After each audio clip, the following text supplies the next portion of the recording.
Oh, howdy all, grab yourselves a beer, it is time for some Path of Exile, and I've done a number of theory crafting videos where I've talked about crafting various things with fossils. What I wanted to do was show off some of the powers of the Aberrant Fossil, but to do it in practice and crafting on Viridian jewels. Now before we get into the actual practice, let's just have a quick look at the theory side of things. This is PoEDB, it is a data mining website, it has lots of very useful information about what exactly can roll. Aberrant Fossils eliminate all lightning modifiers and make all chaos modifiers 10 times as likely to roll as they otherwise would be. Now, because this increases the amount of total rolls in the pool, because, for instance, you're 10 times as likely to roll percentage increase chaos damage, it's not actually quite 10 times in practice, but for low probability rolls, like pretty much every roll on a jewel, it is close to multiplying the probability of hitting it by 10.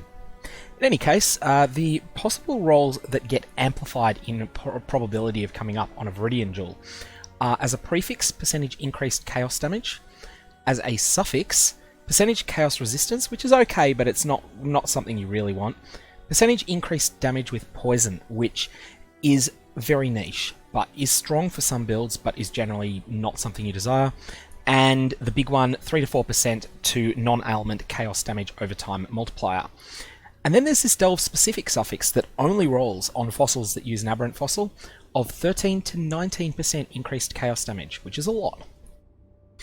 What we're really hoping to see is this delve mod, plus the knack dot, non-ailment chaos damage over time multiplier, plus increased chaos damage, and for the absolute perfect jewel, we would also hit life. The reason I'm using Viridian jewels and not the Cobalt jewels is because Viridian jewels have a chance to roll life on them. Cobalt jewels would be where I'd go if I wanted to roll energy shield ones instead. Anyway, that's the theory. The practice is what we're going to get onto now. And so I've got 5 scoured Viridian jewels, and I'm just going to hit them all with these nicely stacking now after a little bit of a bug today. Things now. Oh, that's actually a usable poison jewel. It's not outstanding, but it's too good to roll over, so I'm going to keep it. 29% increased chaos damage. So you'll see there that I've hit both the chaotic prefix and the underground suffix. That's a very high roll to go with 6% increased attack speed with one-handed melee weapons. Again, I feel that is too good to roll over. For someone that is inflicting chaos damage with one-handers, this jewel is actually really quite good. It wasn't what I was trying for, but as I say, too good to roll over. Mind damage, accuracy rating, global crit. This item has no identity, no clarity about what the hell it's about. It's a piece of garbage, and therefore, scour. I'm using primitive alchemical resonators rather than chaotic, just because they're so much cheaper at the moment, even though you need to use a scouring orb as well. Okay, that has no redeeming features, that jewel. These are a little bit awkward to socket at the moment. What I might do is actually bulk socket them first. Attack speed, stun duration, and totem resist. No identity, no synergy between the mods. That's a piece of garbage. Let's just go and prepare a whole bunch of these resonators first. Which will be quite funny if I end up getting 3 excellent jewels that I want to keep in a row.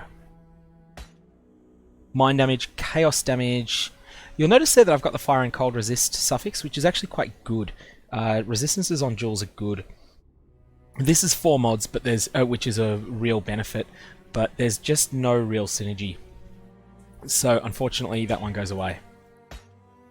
Totem damage, chaos damage. It's got chaos damage and it's got knack dot, but unfortunately, totem damage. I don't think. Oh, that's. If someone was focused on wither totems, I'm just trying to think if this is an extraordinary jewel for them or if it's just a solid one. So it'd be 31% damage on their totems, on their wither totems. I don't think that's quite enough. I may be making a mistake, but I'm going to scour it. Projectile speed, knack dot, and chaos damage. There's no synergy there. Unfortunately, a couple of powerful mods. Mana, burning damage, melee damage, and two-handeds. This is an interesting one in that I'm not going to keep this, but it's got a number of high rolls, but there's just no synergy between them. So mana, melee damage, burning damage, increased damage with two-handed weapons, and melee damage is nice, but they don't go with anything else on it. Damage over time, and nothing else, unfortunately, that fits. Global Fizz, Chaos, and area damage. That is intriguing. Who's going to... I don't think anyone can use that, unfortunately. No. No one can use... Physical and Chaos together is Viper Strike. Does Viper Strike have the AoE tag? That is the question I need to answer at this point. One of the things that comes up when you're crafting is you want to work out whether something is good for a build that you aren't playing. Now, Viper Strike does not have the AoE tag, so for that reason I'm going, and I've just checked that on the Path of Exile wiki, for that reason I'm going to kill that one off. Might be making a mistake, but... Okay, we have Chaos damage, Poison, and Totem Life. Totem just doesn't synergize with anything else there. Chaos damage and everything else, just, again, no synergy. Block is pretty much always a dud mod. We've got some Chaos damage, we've got Knack Dot, and we've got increased damage over time.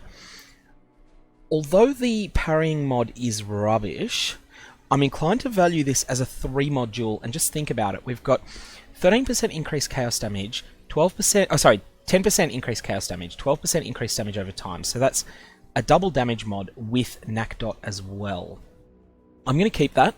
I'm going to try and sell it. I'm not going to ask the world for it, but I think it may just be good enough.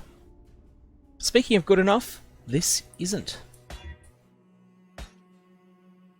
Neither is that. Mind damage, Chaos damage, and Poison. There was a period in the game's history where that would have been an excellent duel. Unfortunately, that period was back before, I think it was the League, but it was Perandus League. That would have been amazing. Now this is an intriguing one. This is definitely a keeper. This is not just a keeper, this is good. This is a 4 synergistic prob duel. You'll notice here that we have increased Chaos damage as a prefix and a suffix. So Chaotic and of the Underground. The rolls are pretty low, they add to 25, their best possible is 32, their lowest possible is 22. Then we have increased attack speed with one-handers, and increased damage with poison. If someone is doing one-handed damage with attack skills and poisoning, aka Viper Strike, this is a very, very, very good duel. That is not just too good to roll over, that's the sort of thing we're looking for, even though it's not what I originally set out to create. Critical strike chance with one-handers, freeze, and chaos damage, no synergy, no raw power, go away. What did we just say? No synergy, no raw power, go away. Trap damage. Maximum life is always makes me pay attention to everything else. Trap damage and ignite facility, it doesn't quite get there. This is, well, I'm just trying to think, would this be used by any trap build at the moment? I think it's just too niche to be a trapper that is also igniting. I'm going to roll over it. Damage with axes, damage with two-handers, ally resist, poison. This is interesting. This is a general axe item. The resistance at the poison is can be considered a bit of even a red herring here. I don't think this is an extremely good item. It seems, I think it's just a bit too good to roll over, so I'm going to keep it aside. It will probably end up in my 14 Chaos tab. I'm going to have a look and see if I have any more Viridian jewels that probably, or even, let's grab some, maybe some Cobalt jewels as well. I have a number of jewels that I've been holding on to. My general approach is, if I can't see a use for it, I just generally assume maybe there is some use for it. That, on the other hand, has no use, and I don't know why I had it in a 30 Chaos tab. That's where I've been putting my good items. Damage with axes, cold damage doesn't synergize with axes very well at all. Reduced mana cost of skills is garbage, so that's garbage. And safely roll over that.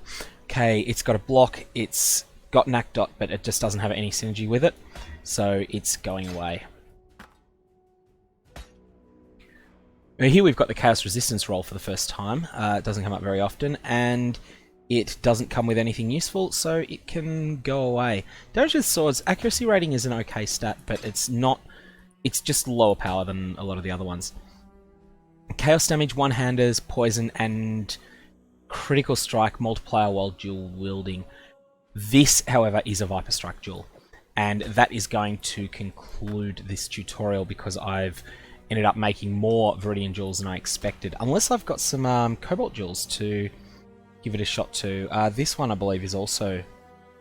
This is total and utter rubbish, and I have no idea why I had it in anything other than a garbage tab. If we have a look-see, I've got a stash tab of unwanted, very low-end jewels, so I'm going to start, at this point, crafting on Cobalt jewels that don't look like they've got anything going for them. And this one here hasn't sold for ages. I've had this for ages. I don't even know why I was trying to sell that, because it's not good enough to sell. But in any case, they can both get scoured, and we'll try and craft these ones. Here, we can't get life the way that we could here, or if we can, it's very rare. But we can get energy shield as an alternative. And we'll get energy shield quite a lot. That's useless. Block, projectile speed. Knack dot and projectile speed are something, but unfortunately you need more than just having one good mod. Knack dot is the best mod, and projectile speed, which is a mediocre one. You need to have some more than that. Okay, that unfortunately is pure trash. Mind damage, chaos damage, knack dot, cast damage. This has potential. I'm going to keep this. I don't think anyone's going to use every mod on it. However, it's a solid 3 mod duel if you're not using mines. And who knows, maybe someone is going to use all of the mods on it. I'm not sure if anyone is doing anything crazy like Essence Drain mines or Soul Rend mines. I don't even know if that'd work. But I'm just going to keep it because it feels too good to roll over. This, on the other hand, is not too good to roll over, and therefore it can go right the hell away. We have here increased chaos damage, attack speed while holding a shield, crit multi with fire skills, and poison damage. Okay, this is looking like it's not quite there. The of the underground roll is good. The damage with like the suffixes I quite like, but the crit multi with fire skills is an intrinsically powerful mod, but it's on the wrong type of item. And I don't think that attack speed with a shield... Yeah, I just don't think there's a synergy there. It's not a terrible duel, but it's not quite good enough. Okay, this is interesting. This has got increased chaos damage twice, it's got cast speed, and it's got attack speed while holding a shield, which for builds that use shield charge is very good. This is far too good to roll over, and so this is going to terminate the tutorial at this point. This is something that is going to be of serious merit to... Oh, this is actually an outstanding duel for anyone that is running an Essence Drain character, but that is using shield charge as their primary form of mobility. Unfortunately, the rolls on the increased chaos damage aren't great, but they're not awful either. I'm not going to divine it. I don't feel that there's the return on investment for that. However, the next owner may well decide to divine it. If they do, good on them. What I'm going to do, rather than try and price everything perfectly to start with, I'm simply going to put everything in a 2 Exalt tab for the moment. Something may sell from there, but it's entirely possible that none of this will sell. If nothing sells in the next sort of 24 to 48 hours, at that point, it'll get dropped to a 1 Exalt tab. If it doesn't sell there, which is also quite plausible, then down to a 50 Chaos tab, down to a 20 Chaos tab, and so on and so on. Anyways, that's all I got for this one. If you've got any questions about crafting with Aberrant Fossils, fire away below. Otherwise, I hope you have a good one.